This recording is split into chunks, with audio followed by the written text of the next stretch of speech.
Hello there. I am kicking off a special series for this year to address the monumental challenges that have been facing us, and especially facing leaders of this year.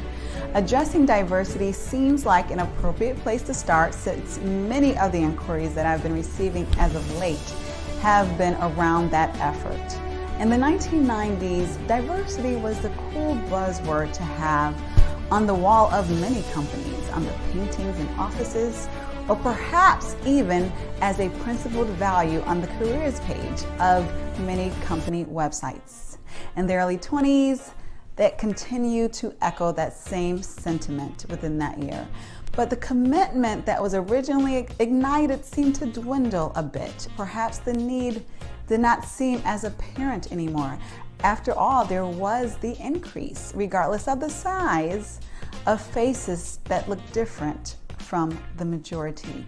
Diversity began to morph into a broader requirement that no longer meant expanding the opportunities and representation of the community customer base, or even of those who were traditionally exploited and alienated as initially intended. It began to mean differences in general. If we have people who are all different in some way, we're representing diversity, are we not? We have introverts, we have extroverts, we have the innovators as well as the producers, we have the left-handed and the right-handed, and if we are really bold, we will even focus on gender diversity, bringing in more females. However, racial diversity became something passé, as inappropriate to bring it up as when it initially became a very important goal.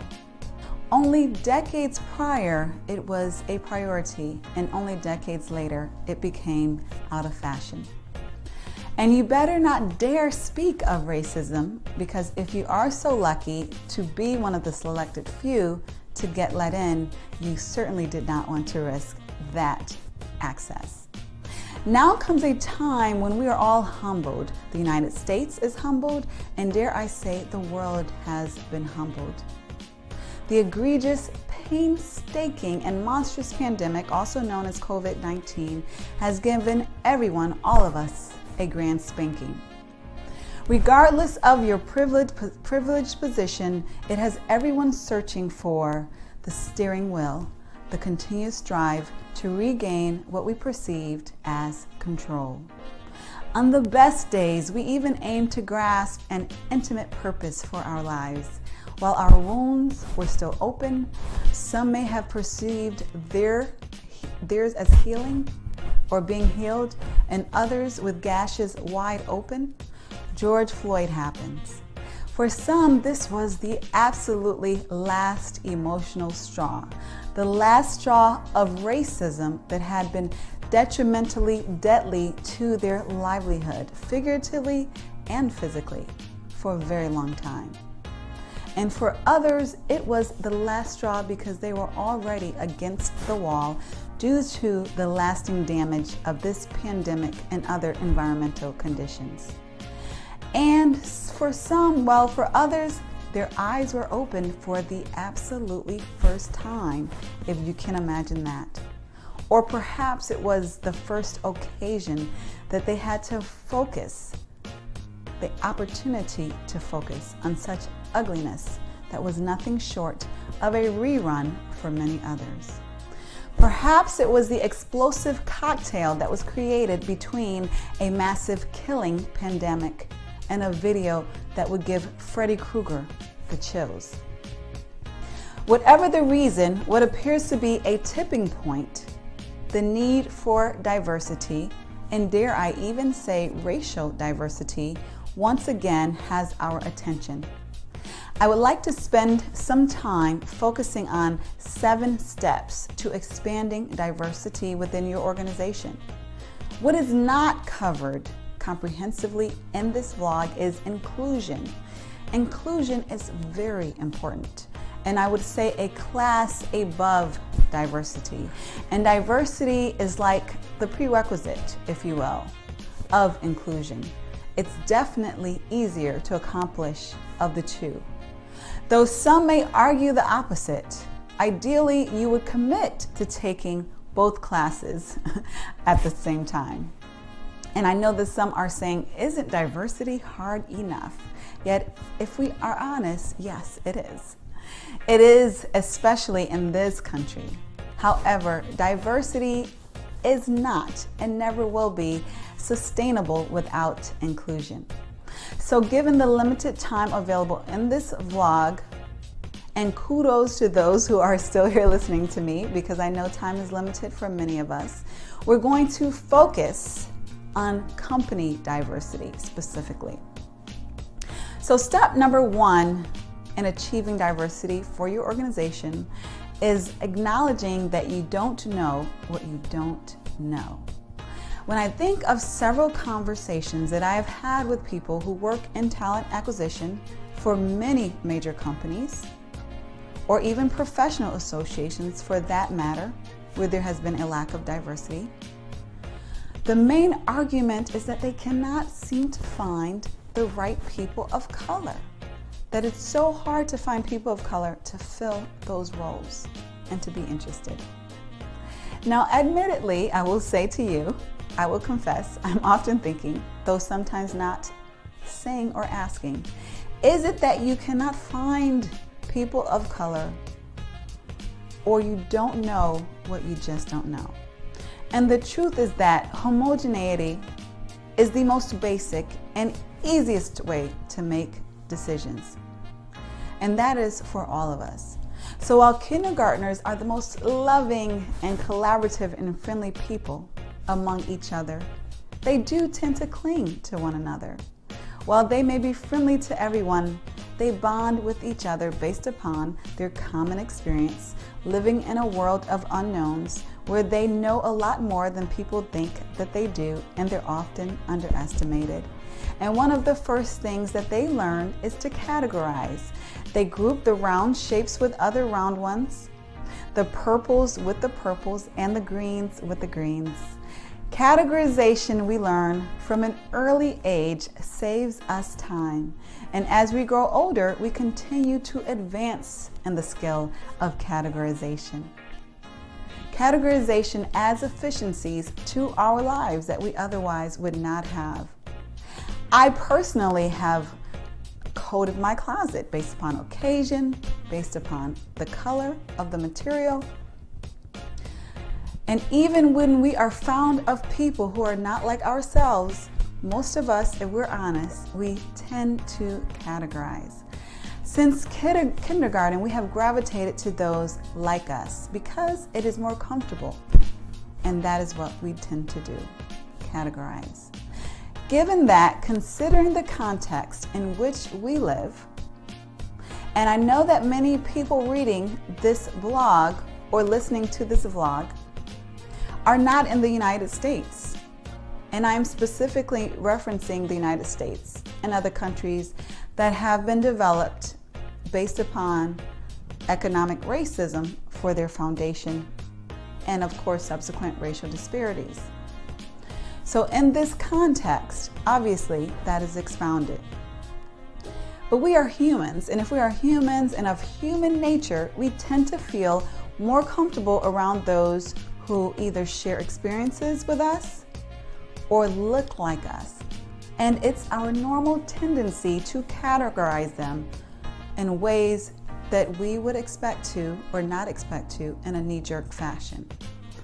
And so this knee-jerk reaction of categorization also is the way that we will typically hire those who are like ourselves. Why would anything more or less than that be expected? And then you put that in the context of an economically driven, racially disparaging tradition, and you have what we have today, and that is a racism pandemic in a world that may ironically deem themselves as post-racial. I am reminded of a time when I was in church. I'm still in church, but there was a special occasion where blue was the color that we were to wear. Now, I went shopping and I went to at least 3 of my favorite stores, and I could not seem to find that right blue dress. Interestingly enough, I saw several green dresses. There were just green dresses all over the place. And perhaps, maybe just perhaps, that's because green is my favorite color. I wasn't used to wearing blue, I would admit, and blue was a stretch for me. And I rarely, if ever, wore blue. I eventually found a blue dress online, but I lacked a connection to it. I just was not used to wearing it. Sure, some may be offended that I dare compare people to dresses. And I agree, it's not that simple. Though what is that simple is that we are emotionally driven beings. Oftentimes we believe that we're making sound, objective decisions when we're doing nothing of the sort. We're simply responding to what feels the most familiar, the most emotionally comfortable. And some of us call it a gut feeling. Dare we not trust our gut in this modern era of self-actualization?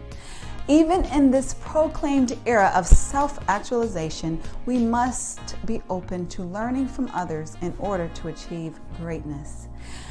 I don't know Spanish very well, so I'm taking Spanish classes. I get help from my Spanish friends, and I don't assume that there's no use for Spanish simply because I don't know how to master the language yet.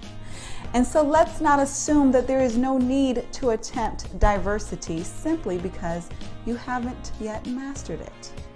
Be open to learning from others, even if you have achieved greatness in specific areas. What many do not know is that diversity takes significant effort. While I love diverse environments and novel experiences, this is not the norm. Most people of all races prefer what is familiar. Familiar is more comfortable. Comfortable is convenient. And this leads us to number 2. Get comfortable with being uncomfortable. If you are genuinely desiring diversity within your organization, you're going to be uncomfortable at times.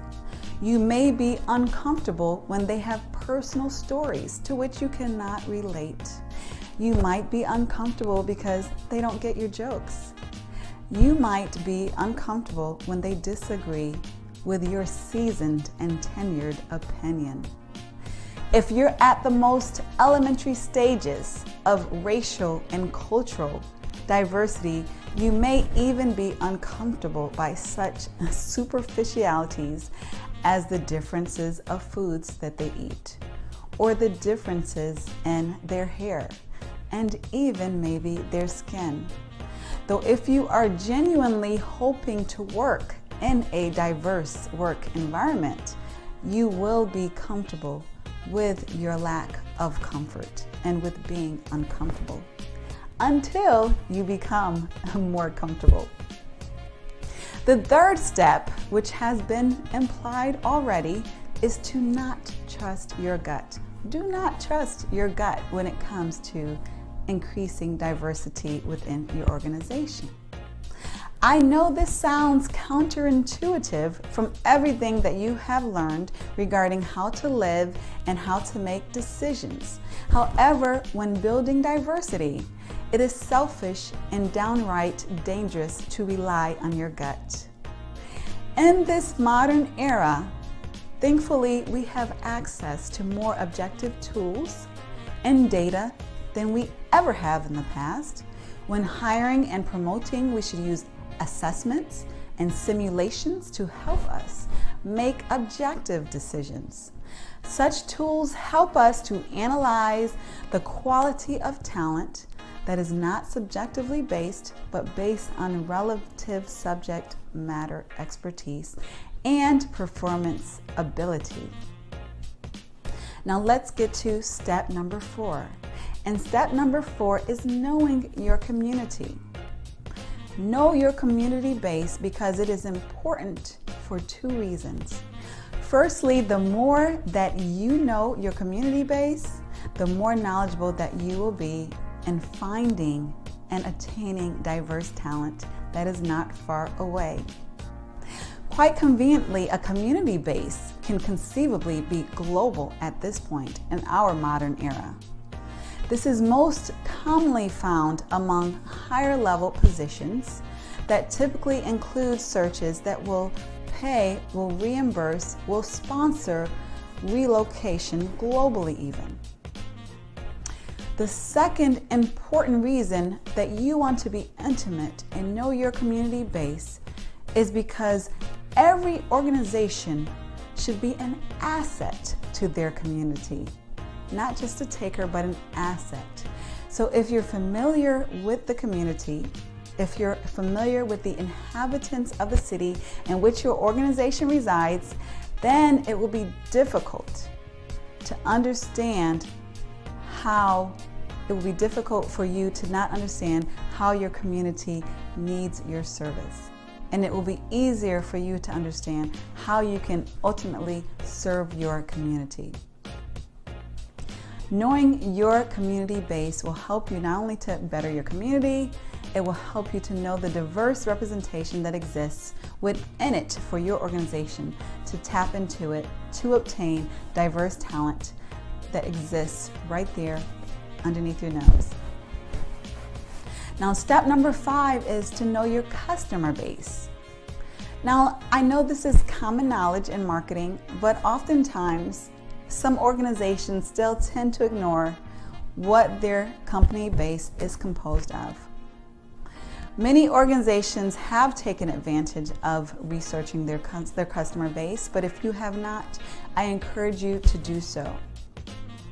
So when a workforce lacks the diversity and the thought perspective that is represented within their company base, or within their customer base, then selling and serving that customer audience places them in a disadvantage to do so. So it's important to know your customer base, because then you will know how to best serve and attract and continuously attract those who are interested in what you have to offer. Step number 6 is to make diversity a priority. Yes, if you're reading this, you have an intention of increasing diversity within your organization, hopefully. But it's not only important to have an intention to increase diversity, it's important to make it a priority. Why is this important? Because as we know, most of our days are fully occupied. They're busy. We're rushing to make deadlines, working positively toward various goals, and placing effort based upon the priorities, yes, the priorities of our organization.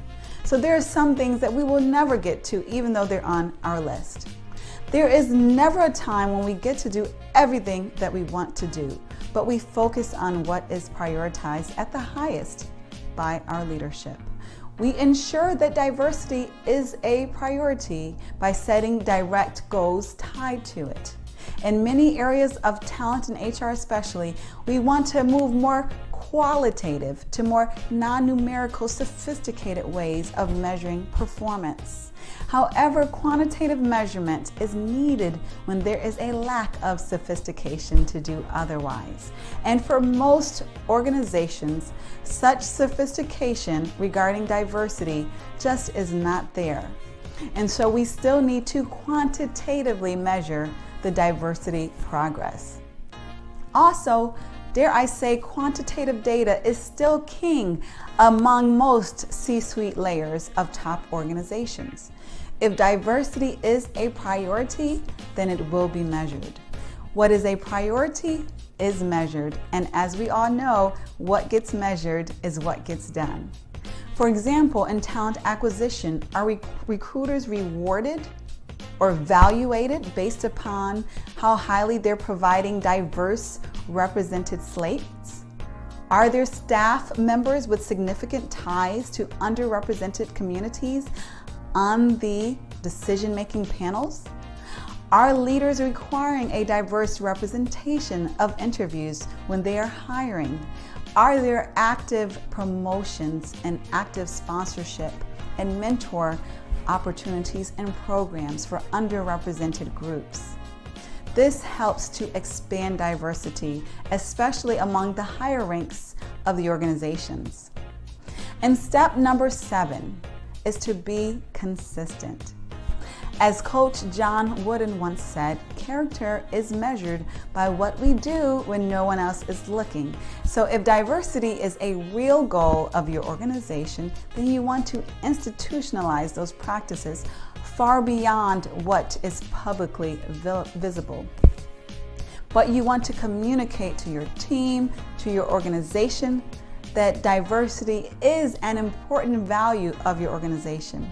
The best way to institutionalize diverse efforts is to make it a part of your traditional dashboards. When you measure quarterly the performance of your organization or your team, you can also measure hiring and retention of diverse talent bases.